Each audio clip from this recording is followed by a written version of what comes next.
Je vous propose donc d'engager la dernière phase donc de notre Assemblée générale, qui est donc la parole aux adhérents, hein. Donc, on a 18 intervenants, alors ça fait quand même pas mal de monde.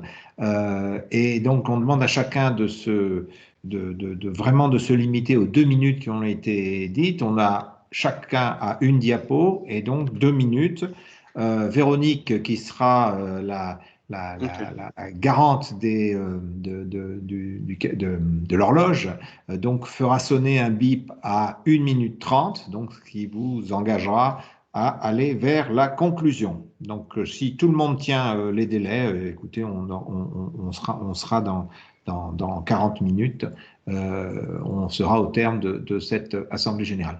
Donc, je vais donc tout de suite. Donc, alors les règles du jeu, je viens de les donner. Vraiment, l'objectif, c'est de donner envie de vous contacter, de mettre un réseau ou de montrer en fait les innovations et les idées nouvelles qui peuvent être partagées avec tous.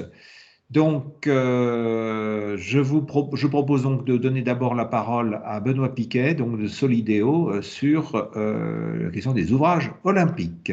Vous avez la parole.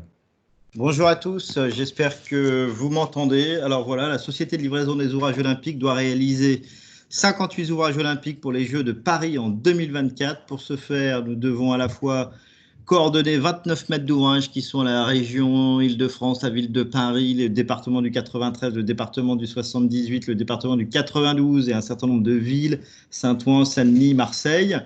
Également, nous avons pensé l'héritage des infrastructures et donc on doit intégrer des ambitions et des dynamismes métropolitains. Penser Paris, penser les Jeux, c'est aussi penser au devenir à la fois de l'Île-de-France et de la métropole parisienne et par extension également aussi nos amis de Marseille. C'est aussi une stratégie structurante qui est posée sur 4 axes qui ont été défendus à la fois par le conseil d'administration de la Solidéo mais également par le gouvernement, c'est-à-dire un engagement environnemental important sur l'exemplarité, sur le fait qu'on va respecter et démontrer les accords de Paris, sur une charte sociale qui est engagée. Nous allons à la fois essayer de travailler à faire intégrer à 10% d'heures d'insertion dans l'ensemble de nos ouvrages, faire travailler à hauteur de 25% dans nos marchés des entreprises PME. Nous allons évidemment faire travailler toute la dynamique de la ville inclusive et essayer de la démontrer, c'est-à-dire l'accessibilité universelle. Et puis enfin, c'est démontrer le modèle français de ce que va être la Smart City, puisque nous allons démontrer en 2024 ce que doit être la ville de 2050. Et en parallèle, évidemment, un héritage méthodologique, à la fois comment avoir des dispositifs qui nous permettent d'accélérer la réalisation des grands objets et de transposer tout le droit dérogatoire qui a été proposé par la loi olympique dans le droit commun pour les futurs grands ouvrages qui seront réalisés sur le territoire national. C'est aussi et évidemment impulser de l'innovation au travers de la commande publique. On a nous-mêmes un fonds d'innovation, on a intégré le Paris Fonds Vert, on a un comité qui a 10 millions d'euros pour des allocations de surcoût de construction sur des dynamiques d'innovation. Et évidemment, nous avons donc une direction de la stratégie et de l'innovation au sein de la Solidéo. Et puis, et surtout, c'est important, la capacité de l'ingénierie française, publique comme privée, sa technique juridique, tant dans sa technique financière, pour pouvoir livrer ce que d'habitude en France, 15 ans, dans un temps de 4 ans. Dans 40 mois aujourd'hui, les Jeux Olympiques seront livrés et seront livrés à Paris 2024. Et évidemment, c'est aussi au travers de notre mission le retour des investisseurs institutionnels dans la sphère du logement, puisque nous construisons dans le cadre des Jeux Olympiques 5000 logements entre la commune d'Uny au nord du Bourget et la commune de Saint-Ouen-Saint-Denis. Voilà, j'ai fait mes 2 Très minutes. bien. Merci. Et Construction 21 sera à vos côtés pour la communication sur tous ces résultats et donc nous avons hâte de les voir. Je vous Merci. remercie. Merci beaucoup. Donc, je vais donner la parole maintenant tout de suite à Claire Araman, pardon, de Texial. Donc, vous avez la parole. Bonjour, est-ce que tout le monde m'entend? C'est pas clair. Ah, c'est Tout le pas monde clair, m'entend? hein? Non, ce sera pas clair. Mais Claire est présente aussi. Donc, D'accord. moi, je représente Texial. Donc, nous sommes peut-être les derniers arrivés dans la grande famille de Construction 21. Merci à vous. Et on a vu effectivement la dimension de cette association. Donc, Texial est une filiale 100% Engie, 250 salariés, 33 ans d'expérience dans l'énergie. Notre mission à l'origine était du conseil sur la consommation énergétique et de l'optimisation de la consommation énergétique pour les particuliers. Et nous sommes diversifiés derrière sur des entreprises, des collectivités. Nous avons 100% de croissance depuis 3 ans, donc 11 millions d'euros de chiffre d'affaires en 2017, 22 millions en 2018 et là 59 millions d'euros de chiffre d'affaires pour 2019. Notre offre, qu'est-ce qu'on fait et qu'est-ce qu'on propose? On accompagne nos partenaires dans la maîtrise de la consommation énergétique, ce qui leur permet d'être beaucoup plus compétitifs, donc que ce soit des industriels, des entreprises du tertiaire, mais aussi les collectivités. Comment ça fonctionne? On a le principe de la prime C2E. Nous, on accompagne, on identifie des opérations qui sont éligibles à cette prime C2E, certificat d'économie d'énergie. On monte le dossier, on le contrôle, on le dépose auprès du PNC2E, le pôle national des certificats d'économie d'énergie, et derrière, on reverse la prime qui est due aux bénéficiaires. Le président parlait en préambule, en tout cas, de l'introduction sur les différents investissements de l'État ou alors l'accompagnement de l'État sur la rénovation énergétique. Là, c'en est une, c'est la prime C2E sur laquelle on travaille. Qui sont nos partenaires? On a globalement des collectivités, des industriels, mais aussi du tertiaire. Et uniquement l'année dernière, c'est 32 millions de primes sur les C2E, sur ces certificats d'économie d'énergie, qui ont été reversés à tous ces bénéficiaires. En parallèle, on a... Il vous reste 20 secondes. Il y a 410 dossiers qui ont été traités par des intermédiaires. Donc, on travaille avec des installateurs, des promoteurs immobiliers, des bureaux d'études. On répond à des appels d'offres avec eux et on travaille en symbiose toujours pour mission la transition écologique et énergétique. Merci à tous pour cet accueil et on est très ravis de faire partie de cette grande famille. Très bien, merci. Combinaison de la technique et de la finance. Merci. Donc, l'intervention suivante, c'est Olivier Ortega, donc Lexity. Olivier. Merci à toutes, bonjour à tous. Pour vous donner quelques éléments d'information, d'actualité sur le décret tertiaire. Ce qu'on appelle le décret tertiaire, c'est un peu une commodité de langage. C'est en réalité l'obligation d'amélioration de la performance énergétique dans les immeubles du tertiaire. Cette obligation, elle a été posée en 2010 par la loi Grenelle II et depuis, on était dans l'attente à la fois du décret et de son arrêté. On a aujourd'hui le premier arrêté d'une liste de 3 qui est paru au mois de mai. Donc on a aujourd'hui les outils pour mettre en œuvre le décret tertiaire. Le décret est pleinement applicable et il faut s'y lancer. Alors, quelques outils. On a un vieil outil qui est l'annexe environnementale qui avait été créé par la loi Grenelle de 2010 et qui permet de dire entre le bailleur et le preneur comment les choses doivent s'organiser, qui fait quoi, qui communique quelle information sur la plateforme que le décret tertiaire a créée, à quelle date et suivant quel processus interne, qui participe au financement de quel projet. Voilà, l'annexe environnementale sert à ça. Et puis, on a un deuxième outil qui est le contrat de performance énergétique, qui est un outil aujourd'hui qui a 10 ans d'âge. On a des retours d'expérience. C'est un outil souple qui s'adapte et qui permet de faire des tas de choses avec une obligation de résultat pour l'entreprise qui conduit la rénovation. Ce contrat permet également de rajouter un volet consacré au carbone, là aussi dans une approche très pragmatique qui permet dans un premier temps de mesurer, dans un deuxième temps d'expliquer les impacts et en tout cas d'aller vers la logique du contrat de performance énergétique qui est une garantie de performance de la baisse des consommations d'énergie et qui à terme sera une garantie de la baisse des émissions carbone du bâtiment. Voilà, aujourd'hui on sait à peu près quel est l'appareillage dont on dispose pour mettre en œuvre ce décret tertiaire. Je vous remercie de votre attention, j'ai un bonus de 5. Merci de cette efficacité. Nous allons passer tout de suite à l'intervention de Marie-Hélène Vial de la Fabrique des Territoires Innovants. Oui, c'est moi, bonjour. Donc, je suis Marie-Hélène Vial de la Fabrique des Territoires Innovants et de Inventer Demain, où je suis directrice des opérations. La FTI, c'est une entreprise de R&D et de conseil spécialiste des enjeux de coopération et de collaboration. Et Inventer demain, c'est la marque de ces activités de conseil spécifiques sur l'innovation, la transformation et la stratégie collaborative. Donc on intervient sur de nombreux sujets, mais ce qui nous intéresse aujourd'hui, c'est les sujets de la ville collaborative, du renouvellement urbain et de l'urbanisme participatif. Donc notre objectif, c'est de créer avec vous des organisations et des territoires qui soient durables, résilients. Concrètement, quelques sujets sur lesquels on peut travailler ensemble, c'est la concertation, le co-design, l'innovation sociale et territoriale, tout ce qui est programmation innovante, co-conception des usages du futur. On parle beaucoup en ce moment des bureaux, des tiers-lieux, mais on a aussi les questions liées à l'habitat, au bien vieillir, par exemple, qui sont des sujets sur lesquels on a beaucoup travaillé. Pour faire ça, nous travaillons de façon pluridisciplinaire, voire transdisciplinaire, avec nos consultants, nos experts en sciences sociales et nos designers. Alors notre sujet du moment, ce que je vais vous présenter aujourd'hui, c'est le module de formation que nous avons consolidé durant le confinement.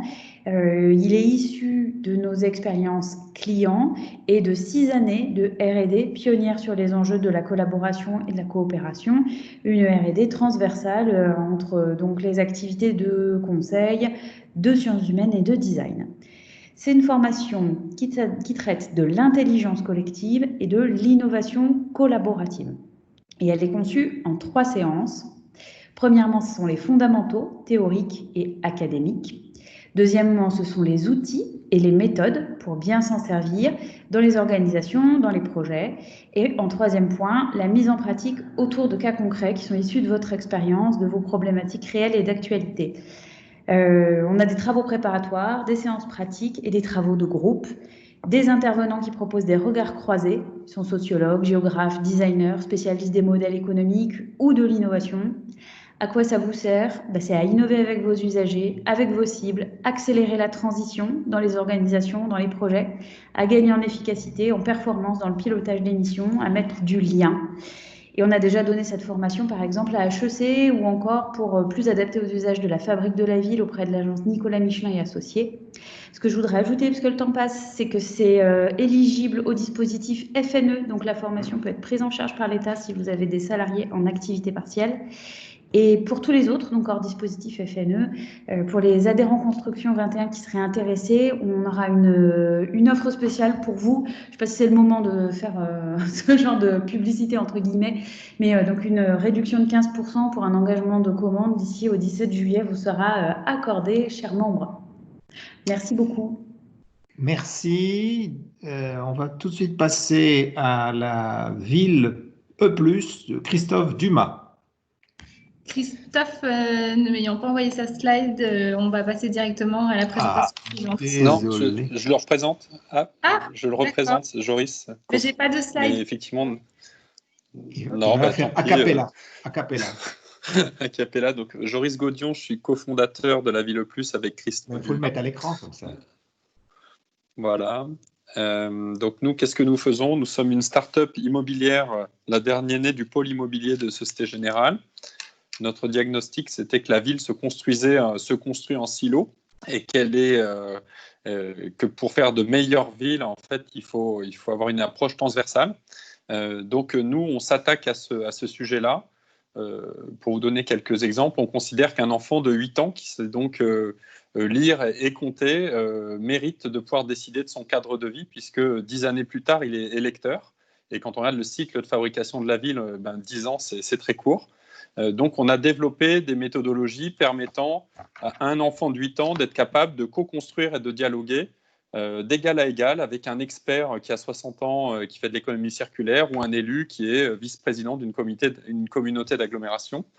On travaille, nous, sur tous les sujets qui sont liés à la ville durable, hein, que ce soit des sujets de construction d'îlots, de quartiers, déploiement de plans vélo, développement de formes de centralité ou d'urbanité en centre-ville, en frange urbaine, sur des relations partenariales entre des territoires ruraux, périurbains, urbains, sur des sujets liés à la résilience alimentaire du territoire ou des sujets d'intermodalité ou de multimodalité entre les différentes parties d'un territoire ou des sujets immobiliers.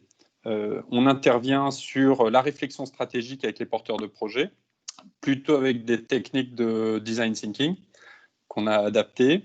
Et on intervient avec l'ensemble des porteurs de projets, la gouvernance et les usagers de la ville, avec des techniques de négociation collaborative, participative, et on maîtrise des situations allant jusqu'à plus d'une centaine de négociateurs en simultané sur des cas urbains de toute taille. Voilà, merci. Très bien, merci. Ça complète bien l'exposé précédent. Il y a évidemment dans les processus d'innovation, processus de réflexion, vraiment beaucoup d'innovation organisationnelle. Donc là, je vais donner la parole à Ludovic Guterres, donc de GRDF, pardon, excusez-moi.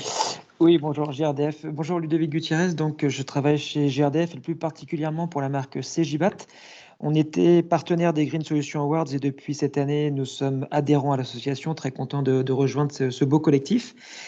Moi, je voudrais vous raconter une histoire sur l'histoire du gaz naturel que vous connaissez, mais qui est en train de vivre sa 3e révolution, puisque au-delà d'être un gaz de réseau acheminé par pipeline depuis la Norvège, la Russie ou l'Algérie ou les Pays-Bas, eh bien, c'est déjà une réalité aujourd'hui, puisqu'il y a 145 sites qui produisent localement ce qu'on appelle du biométhane, directement dans les territoires français et qui injectent dans le réseau de distribution, puisque GRDF, nous sommes le principal distributeur de gaz naturel en France.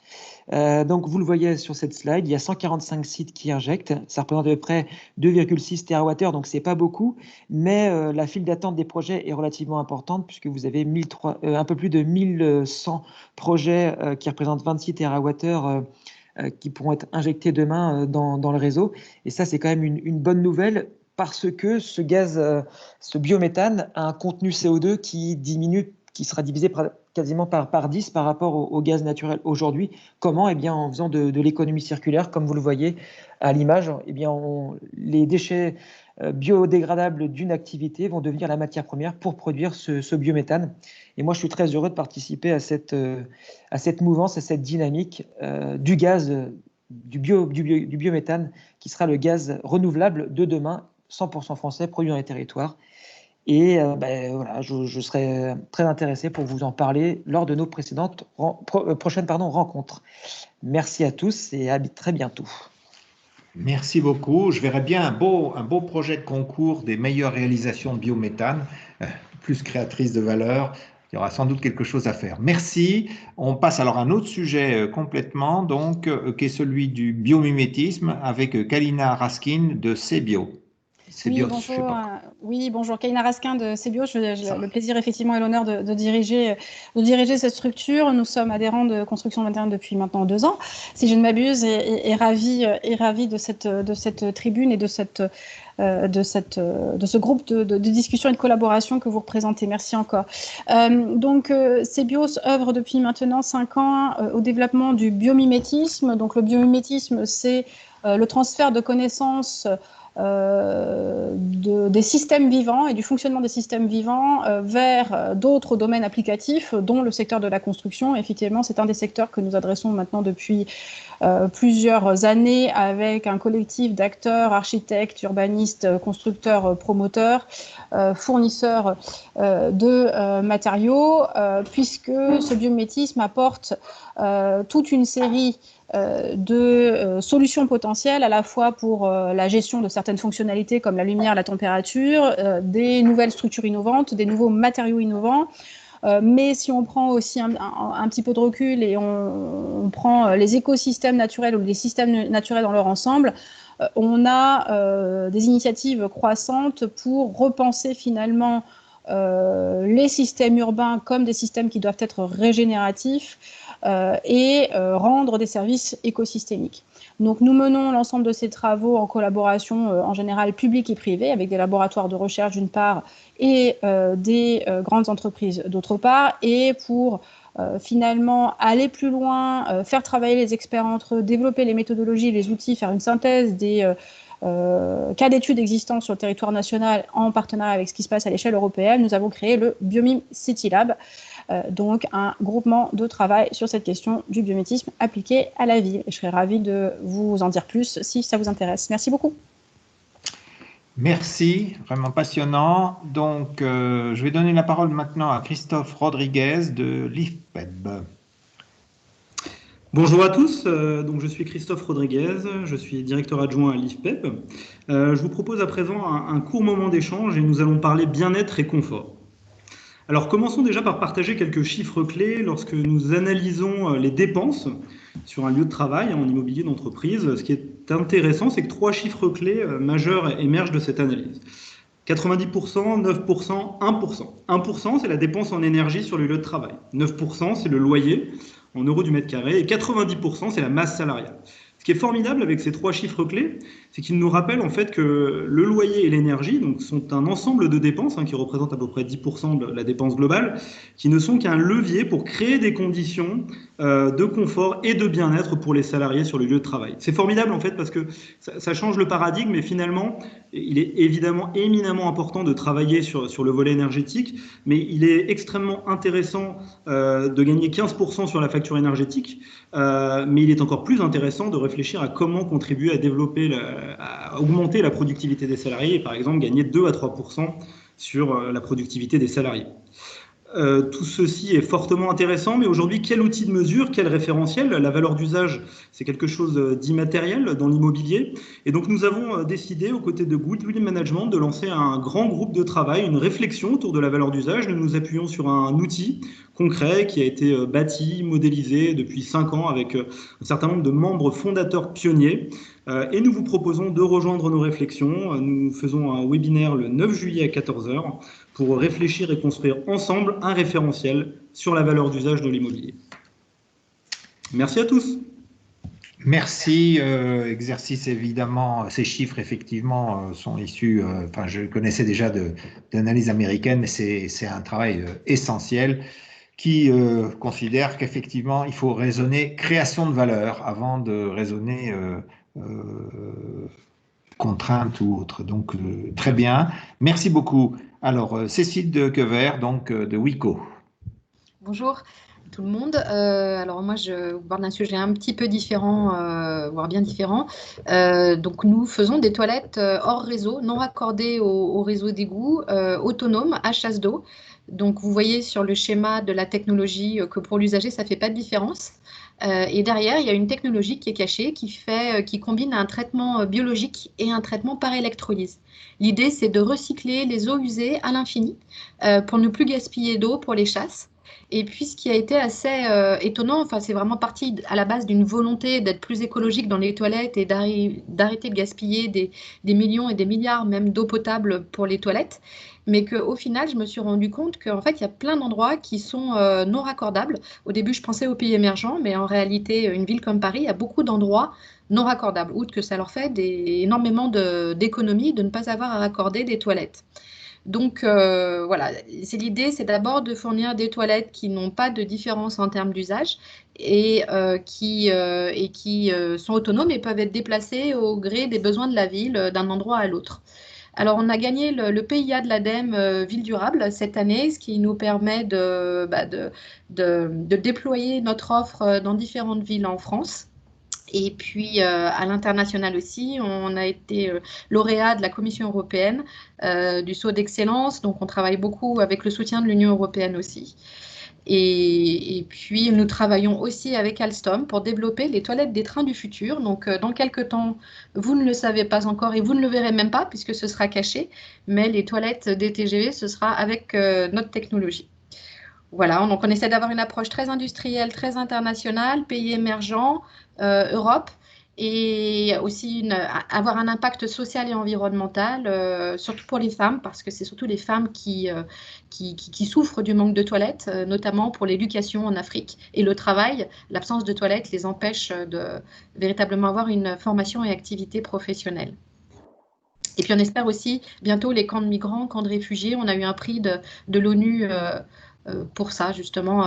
Voilà. L'idée, c'est que ces toilettes, elles servent à mettre fin à plus de 4 milliards de personnes qui n'ont pas accès à un vrai assainissement. Merci, projet absolument passionnant qui fera d'ailleurs l'objet d'un article dans le futur dossier Afrique Ville Durable qui est en préparation et qui devrait être publié cet été. Merci Cécile. Donc je vais donner maintenant la parole à Laurent Simon de Webikeo. Bonjour à tous, je suis accompagné de Pierre-Henri Tatarano qui va faire la petite introduction. Oui, bonjour tout le monde, merci de nous avoir invités. Donc, je suis Pierre-Henri, le directeur général de Webikeo, et Laurent, consultant en webinar. Donc, Webikeo, c'est une entreprise qui existe depuis 6 ans et dont le métier est d'organiser des webinars, voilà, comme nous sommes en train de le faire en ce moment. La particularité, c'est qu'on appartient à un groupe média qui s'appelle InfoPro, qui détient notamment le Moniteur. On organise 600 webinars par mois, ce qui est plutôt beaucoup, sur des grosses volumétries de participants. On organise donc des webinars de masse. Et nous avons comme couche de service une technologie qui nous est propre, du conseil, de l'accompagnement et un département de régie qui permet de promouvoir les webinars sur nos bases et sur les bases de nos médias pour faire venir un maximum de monde à vos webinars. Voilà, donc on travaille aujourd'hui avec Construction 21 depuis 3 ans. Nous les remercions de nous donner la parole. Donc depuis plusieurs années, nous travaillons avec une centaine d'acteurs dans le BTP et l'énergie. Donc nous traitons des sujets variés tels que le BIM, le smart building, construction durable, les solutions sol et façade et l'énergie renouvelable. Nous travaillons à la fois avec des institutionnels comme la FEDEN, l'ADEME, la SBA, Mediaconstruct, mais aussi des acteurs majeurs du secteur privé, Engie, SPIE, Saint-Gobain, Dalca, Deltador, Corian, etc. Donc la particularité de notre service, comme l'a dit Pierre-Henri, réside dans le fait que nous pouvons mettre à votre disposition une forte visibilité sur des médias très porteurs, des bases de contacts qualifiées, jusqu'à 400 000 contacts sur les bases du Moniteur. Et nous pouvons donc remplir vos webinars avec des contacts cibles.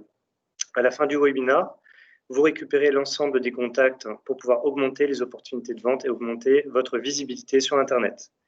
Donc, le nombre d'inscrits moyen en 2020 a été de 250 inscrits par webinar et nous avons réalisé un pic à 938 inscrits avec l'ADEME, vous l'avez à l'écran, autour du sujet de l'économie circulaire. Voilà, nous vous remercions de nous avoir écoutés et n'hésitez pas à nous recontacter après l'Assemblée générale.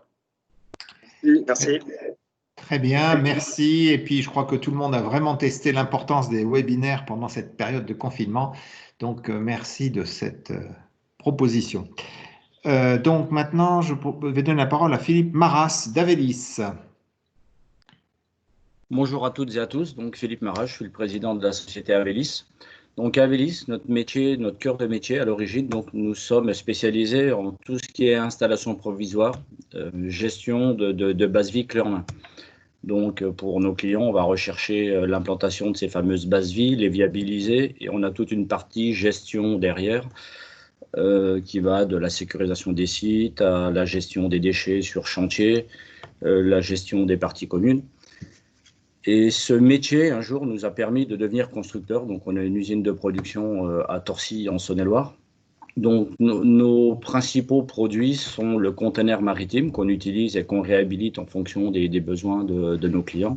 Et le deuxième produit est le bungalow de chantier tel que vous connaissez sur la plupart des chantiers partout dans le monde. Ce métier-là, donc, on l'a fait évoluer il y a 2 ans. Donc, notre activité d'installation provisoire est en plein développement. On continue à le développer.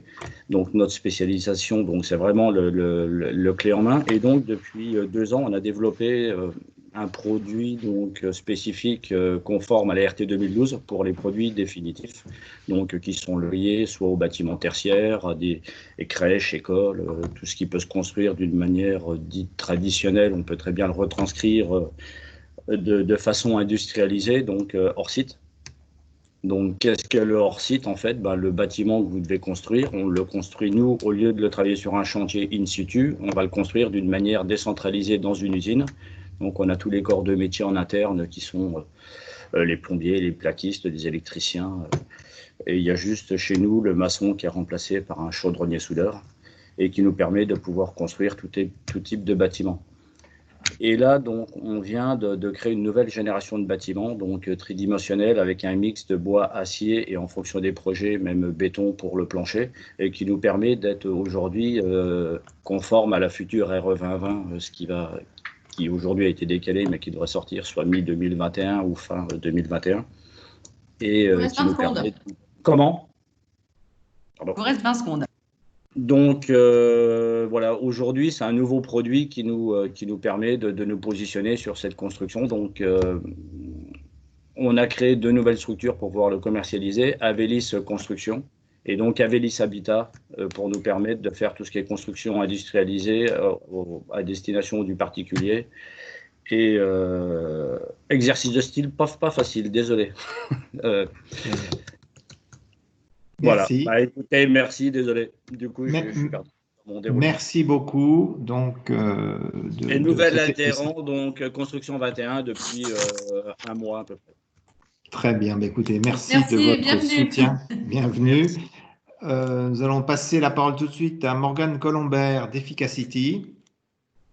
Oui, bonjour. Donc, je souhaitais présenter un exemple d'outil issu du programme de R&D d'Efficacity, qui est un institut de transition énergétique dédié à la ville.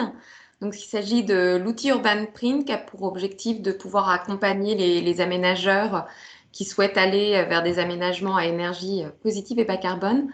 Donc, Efficacity développe depuis 2017 cet outil avec le CSTB. Donc, c'est un outil d'évaluation de la performance environnementale en analyse de cycle de vie et également un outil d'aide à la décision sur les paramètres, sur les indicateurs en lien avec l'énergie et le carbone. Donc, Urban Print, c'est un outil qui s'adresse à l'aménageur en priorité, donc via son assistant à maîtrise d'ouvrage ou son bureau d'études. Aménageur, donc qui va chercher à tester et optimiser ses choix de conception et de prescription, donc tout au long du projet au regard des données à sa disposition à chaque étape du processus d'aménagement. Donc Urban Print, ça s'utilise donc dans les phases amont de conception d'un projet d'aménagement, donc de l'ébauche du programme avec la collectivité et le propriétaire, en passant donc par l'élaboration des premiers plans de lead, et ce jusqu'à la finalisation des prescriptions, fiches de lot, DCE, etc. pour le promoteur.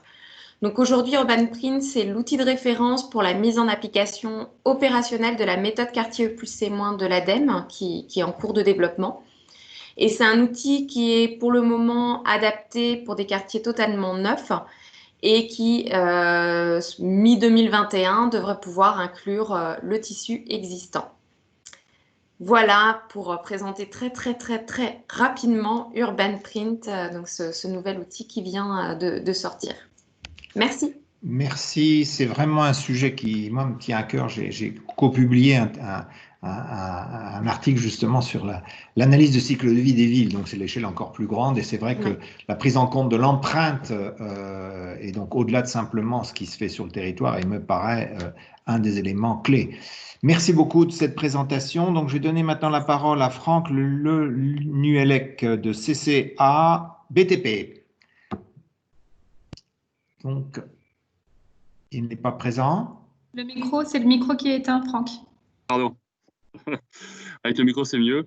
Merci à tous de nous accueillir, d'accueillir le 3CA BTP au sein de Construction 21. Donc, nous sommes vraiment ravis de compter parmi les adhérents. Et aujourd'hui, je souhaite vous présenter notre WinLab que j'ai lancé il y a à peu près 2 ans au sein du 3CA BTP. Donc, le CCA BTP, très rapidement, c'est le comité de concertation de coordination de l'apprentissage dans le BTP. C'est-à-dire que nous représentons l'ensemble de l'apprentissage dans le bâtiment et les travaux publics. Nous regroupons aujourd'hui pratiquement 80 000 apprentis qui sont répartis sur une centaine de diplômes des métiers du BTP et soit à peu près 330 établissements sur tout le territoire. Et donc, notre WinLab est à la fois un explorateur de tendances, un centre d'expérimentation hors mur et un accélérateur. Et donc, sur l'ensemble de ces missions-là, aujourd'hui, nous comptabilisons pratiquement 400 000 m² de plateaux techniques qui peuvent être utilisés comme des Fab Labs, comme des makerspaces, comme des tiers-lieux agrégateurs de services au cœur des territoires. Et donc, d'ici 2 jours, nous lançons notre premier accélérateur orienté nouveaux métiers, métiers innovants, et notre marketplace pour permettre aux organismes de formation de se mettre en relation avec des startups et des entreprises, que ce soit des TPE, des PME et des ETI. Nous sommes le chaînon manquant entre le monde de l'enseignement, le monde de l'apprentissage, les ETI et les acteurs innovants. Et donc là, pour ce sujet-là, nous avons depuis quelques mois lancé une expérimentation entre le centre de formation de Blanquefort et le groupe CASSou, qui est un groupe de travaux publics, où nous avons associé les apprentis dans une démarche d'open innovation pour développer des solutions à base de drones afin de... J'arrive au bout, afin d'arriver à... Oh, excusez-moi. Et donc, nous avons mis en place cette expérimentation afin de développer des drones en collaboration entre les startups, la startup Links Drone, les apprentis et donc le groupe CASSou. Donc, si vous voulez en savoir plus, devenir adhérent aussi de ce centre d'expérimentation, eh bien, nous sommes à votre disposition. Très bien, écoutez, merci, c'est vraiment très, très, très passionnant. Et donc, il y a aussi cette présence sur les territoires par rapport à ce qu'on disait tout à l'heure, qui me paraît être important et de toucher effectivement la formation. Je vais maintenant, donc merci, je vais donner la parole donc à Goulven Bazir, donc de Au Vivant, solution ERA. Bonjour à vous, merci pour cet accueil au sein de Construction 21, adhérent depuis 2 ans, et puis plus j'avance à vous découvrir, plus je me rends compte de l'importance de votre implication et je vous en remercie. Solution ERA existe depuis plus de 6 ans et Au Vivant a permis d'accueillir Solution ERA en France pour pouvoir en fait former les particuliers à s'intéresser véritablement à l'habitat écologique. Et tout le monde le sait, en fait, le monde du bâtiment, ça consomme 40% du CO2, des déchets et 37% de la consommation d'énergie. Donc, à un moment donné, il faut pouvoir agir. Tout le monde propose des formations depuis plusieurs années. Et moi, ça fait 13 ans que je suis dans la thématique. Et ça fait des années que je vois plein de professionnels se former dans l'éco-construction. Et je ne vois pas encore le mouvement prendre une très, très grande échelle. Donc, en me formant à côté de ça par la permaculture, j'ai fusionné en fait mes formations en bâtiment durable et en permaculture pour pouvoir créer une formation accessible au grand public qui soit le plus abordable possible pour pouvoir permettre en fait aux maîtres d'ouvrage à enfin pouvoir prendre la co-responsabilité de la construction des bâtiments durables avec les artisans, avec les professionnels. Donc on a vu déjà plusieurs acteurs très très intéressants qui nous présentent des éléments et qui m'intéressent, qui me motivent à interagir avec eux aussi. Et comme on voit qu'on construit pas mal de bâtiments depuis plusieurs années, où on reproduit encore des modèles comme avant, où on a encore des besoins de climatisation, de chauffage, je pense que ça devient indispensable de donner la puissance et le pouvoir à ces particuliers pour qu'ils puissent changer la donne.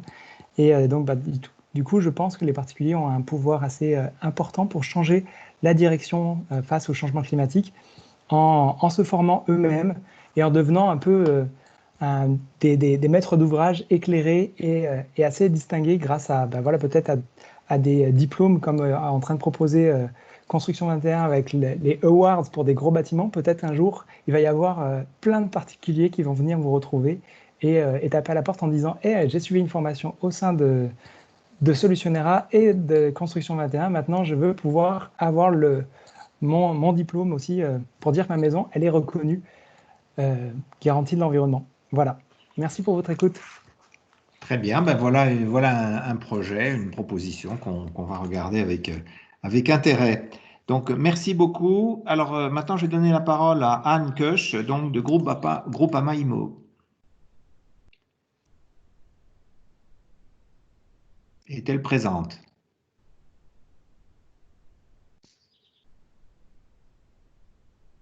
Est-ce qu'elle est là? Apparemment non. Est-ce qu'il y a un problème de... Anne, est-ce que vous êtes Anne là? Bon, je propose qu'on passe... On va passer tout de suite donc à Sandrine. C'est qu'elle est là. Voilà. Donc à Sandrine Lestocoa, donc de Terre de Com. Et on reviendra après? On reviendra si elle arrive. Si Anne Koch arrive. Sandrine, vous avez la parole. Le micro, Sandrine. Oui, avec le micro désactivé, c'est mieux. Donc, bonjour à tous. Vous m'entendez? Oui, on vous entend. Voilà, et on vous voit. C'est parfait, on a tout. Ah, voilà. C'est parfait. Donc, je suis Sandrine Lestocquois. Je dirige une agence conseil en communication qui s'appelle Terre de Com et qui a la particularité d'être hyper spécialisée puisque nous travaillons uniquement pour le secteur de la construction, de l'habitat et du développement durable. Voilà, et on vient de rejoindre avec joie le réseau Construction 21 depuis très, très peu de temps. Donc, notre objectif aujourd'hui chez Terre de Com, c'est vraiment de contribuer à valoriser plus particulièrement les acteurs du bâtiment durable grâce à notre expertise communication dédiée à la construction que nous pratiquons donc depuis 15 ans. On travaille déjà sur de nombreuses problématiques construction et développement durable et depuis longtemps pour un certain nombre d'entreprises, voire d'associations. On travaille déjà sur des problématiques comme l'efficacité énergétique des bâtiments, pour des acteurs comme Vaillant, pour STO, donc qui est un leader européen de l'isolation thermique par l'extérieur, ou encore pour Coenov, je ne sais pas s'ils sont là, qui font partie du réseau Construction 21. Je salue Florence et si elle est là, si elle m'entend. On travaille également sur des problématiques ô combien intéressantes qui sont le reuse, parce que c'est vrai qu'on parle beaucoup de l'air, on parle beaucoup d'énergie, on ne parle pas encore beaucoup de l'eau, ça va venir malheureusement. Et donc la problématique de la réutilisation des eaux usées, même si la responsable de WICO nous en a parlé un petit peu tout à l'heure en présentant ses toilettes. Donc ça, c'est une grosse problématique. On est en train de travailler avec BWT qui s'occupe de traitement de l'eau et on a plein de beaux projets, de plein de choses à présenter pour le prochain salon Polytech. Et on travaille, on accompagne aussi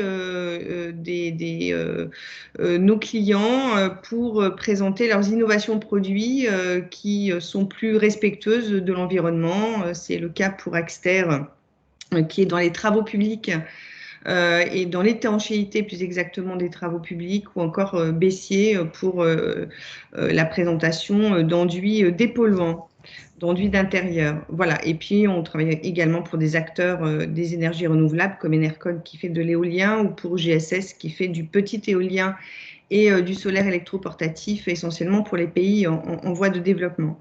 Donc, l'avantage chez Terre de Com, c'est que ça fait 15 ans qu'on pratique le marché de la construction. On connaît bien vos interlocuteurs, qui sont nombreux, hein, des artisans, des bureaux d'études, des architectes, des maîtres d'ouvrage, des maîtres d'œuvre. On les connaît, on sait comment leur parler. Et l'objectif, c'est d'aider à faire émerger davantage le bâtiment durable auquel on croit dur comme fer. Donc, si vous avez besoin d'accompagnement, n'hésitez pas, nous sommes là. Dur comme du bois aussi. Très bien, merci beaucoup de votre intervention. Je vais donner maintenant la parole à Rosa Vicari, donc du laboratoire de recherche de Vinci, donc Vinci, le lab, là, je crois. Rosa. Bonjour à tous et à toutes, vous m'entendez? Oui, on ne vous voit pas encore, mais on vous entend. Pas de problème, allez-y. Donc, voilà, parce que normalement, bon, je vais commenter ce slide. Alors, donc, le Lab Recherche Environnement et le partenariat, oui, entre Vinci et ParisTech. Je suis la responsable de la communication et de la valorisation scientifique. Et c'est un partenariat de recherche qui existe depuis 2008. Ça a été fondé avec le nom de chaire éco-conception des ensembles bâtis. Et son objectif est réduire l'impact environnemental des bâtiments, des quartiers, des infrastructures. Donc, il y a d'un côté 3 écoles ParisTech qui apportent leur excellence scientifique. Donc, il s'agit de Mines ParisTech, Agro ParisTech et l'École des Ponts ParisTech. Et de l'autre, Vinci, dont les projets deviennent les terrains d'expérimentation des chercheurs. Donc, il s'agit vraiment d'un partenariat où il y a un fort échange entre le monde de la recherche et le monde opérationnel. Et depuis cette année, on a changé de nom, on est devenu le Lab Recherche Environnement pour justement marquer cette volonté de multiplier les passerelles entre monde académique et monde de la recherche. il s'agit d'un mécénat scientifique, donc les résultats sont rendus publics, sont accessibles à tous, et il y a un important effort de dissémination qui est fait notamment à travers le partenariat avec notre adhésion à Construction 21, qui est toute récente, et puis de nombreux événements qui sont ouverts à tous et qui permettent de rester à jour en ce qui concerne l'innovation dans le domaine de l'éco-performance. Nos prochains rendez-vous nos prochaines conférences commenceront au mois de septembre, dont le premier rendez-vous le 21 septembre, ce sera une soirée dédiée à l'agriculture urbaine. Et puis l'année se terminera avec une grande journée dédiée aux métiers du numérique, qui aura lieu le 10 novembre. Voilà, que dire d'autre? Donc il y a 4 thématiques principales. Votre temps est écoulé, donc si vous pouvez rapidement. Oui, je vais juste évoquer les sujets de recherche, c'est l'efficacité énergétique des bâtiments, l'analyse de cycle de vie des quartiers, 2 sujets portés par Mines ParisTech, la biodiversité et la nature en ville portée par AgroParisTech, et enfin la mobilité durable, sujet porté par l'École des Ponts. Très bien. Merci beaucoup. Donc, on va arriver à la dernière présentation, à moins qu'Anne nous ait rejoint. Elle est revenue. Ah bon. Oui, je suis là.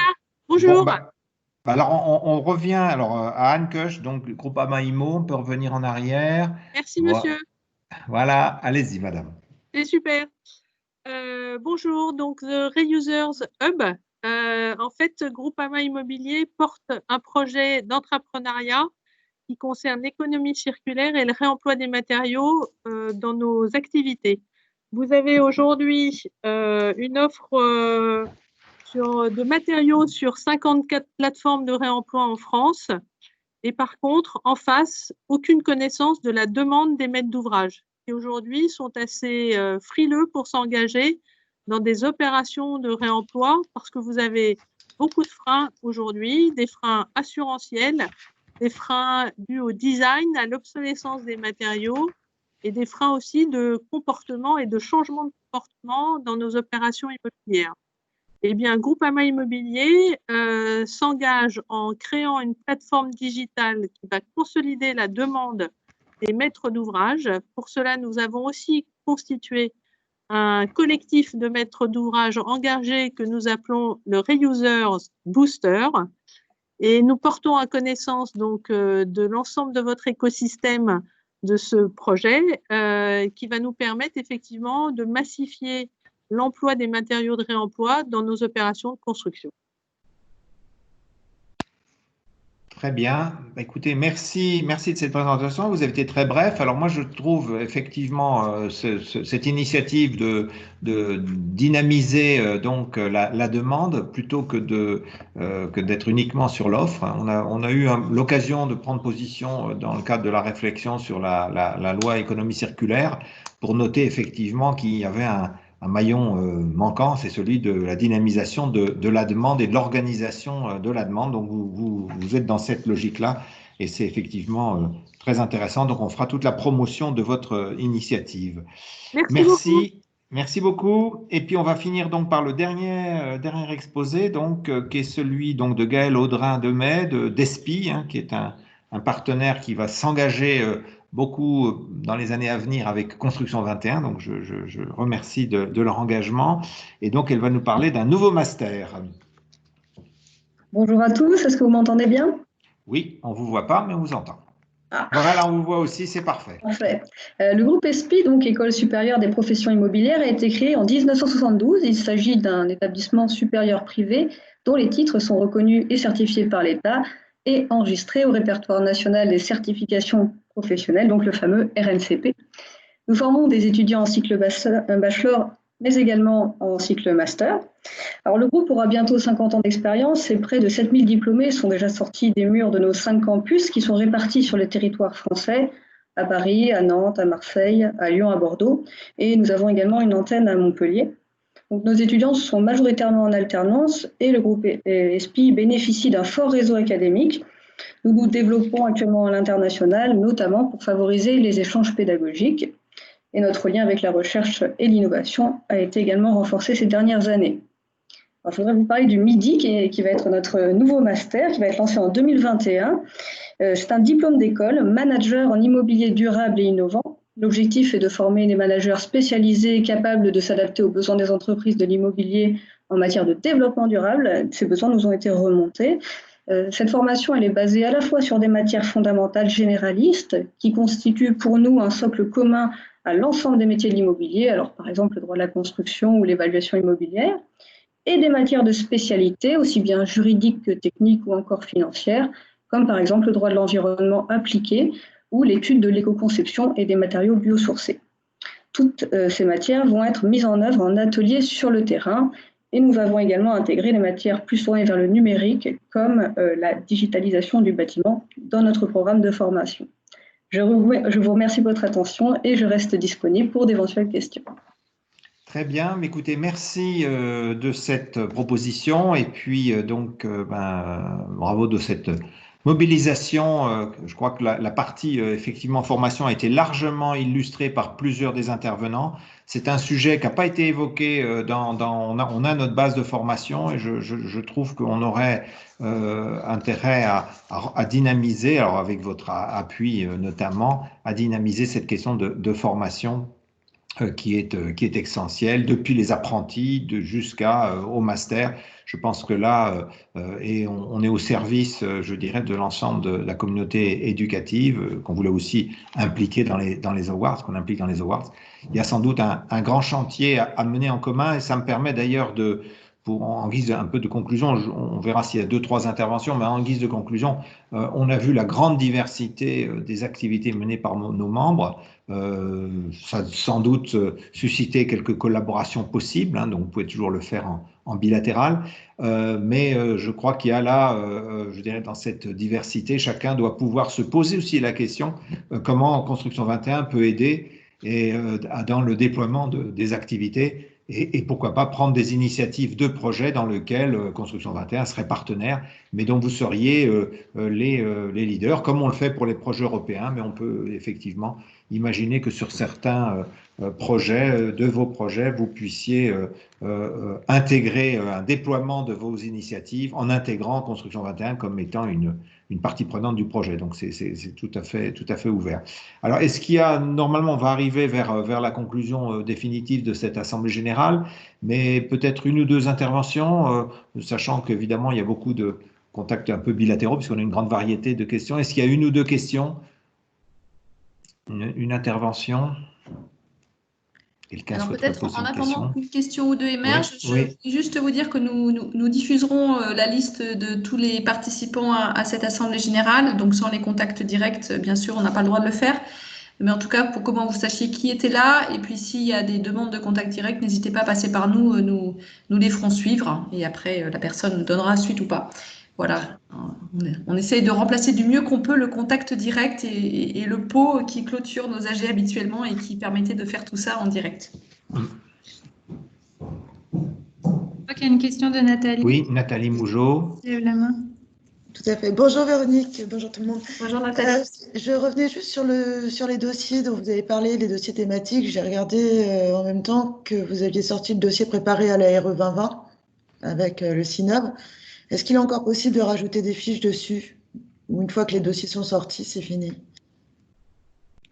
Le dossier n'est pas tout à fait fini, mais il est presque fini. Alice, je te laisse répondre. Oui, alors on est sur la dernière semaine de publication. Donc, si on est extrêmement efficace, il est possible de s'accrocher, mais une fois que c'est terminé, c'est terminé. Donc, on peut en discuter après, si vous voulez. Si vous avez déjà des choses, on peut les valoriser, oui. D'accord, merci. Autre demande, autre intervention?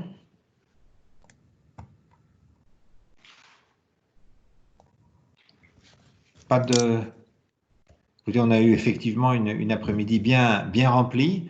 Donc, je remercie donc d'abord de toute l'équipe dont j'ai dit tout à l'heure grand bien et de leur implication et sous contrainte, sous tension. Donc, merci de tout ce qui est fait sous l'animation de Véronique. Merci aussi de l'engagement des membres. Hein. On sent effectivement une adhésion et un apport des uns et des autres. Et c'est une dimension très, très forte, en fait, de Construction 21. On n'est pas un organe technocratique ou distant. On est vraiment au service des membres et au service de la valeur créée par les membres. Et donc, merci à toutes et tous de votre présence. N'hésitez pas à faire de la promotion à l'extérieur de Construction 21 parce que vous avez bien compris que ce qui assurera notre survie, c'est en grande partie les adhésions, hein, parce que c'est cela qui nous évite de devoir recourir à des services et à être beaucoup sous tension, ne serait-ce que si chacun ramener un de ses pairs, si on arrivait à doubler, tout de suite ça irait vite. Hein. Donc, merci hein, d'être aussi vigilant pour faire la promotion de Construction 21. Et puis donc je vais, s'il n'y a pas d'autres commentaires, clore cette assemblée générale. En vous donnant évidemment des rendez-vous réguliers sur Construction 21 et sur les événements, beaucoup en ligne auxquels nous participons. Et puis, alors, on va passer maintenant à l'invitation de trinquer. Alors, on ne vous étonnera pas, on ne viendra pas vous apporter un verre. Donc, si vous voulez vraiment trinquer, vous allez chercher dans votre frigo ou dans votre cave personnelle ce qu'il faut pour boire. Sinon, on laisse donc donc je clôt l'Assemblée générale, mais on laisse un peu ce moment de convivial de rencontre. Alors, il ne pourra être qu'en ligne et que collectif. Mais donc, on va laisser ouvert je dirais le webinaire. Et pendant combien de temps on a décidé de laisser ouvert? On n'avait pas décidé, donc ça dépendra de qui reste et de la densité donc, des conversations. Voilà, donc je clôt donc cette assemblée générale et puis je vous propose donc de vous retrouver sur un lieu toujours en ligne, mais complètement ouvert. Donc qui veut parler parlera et qui veut répondre répondra. Donc on vous laisse l'initiative. Alors, en général, on dit toujours la première question est difficile, passons à la seconde. Alors, je vous propose de passer à la seconde intervention. Merci. Merci Christian, merci à tous et je félicite quand même les 18 représentants de la parole des adhérents qui ont dû respecter nos conditions un petit peu draconiennes mais qui permettaient de garder le rythme. Je sais que c'est un exercice vraiment pas facile.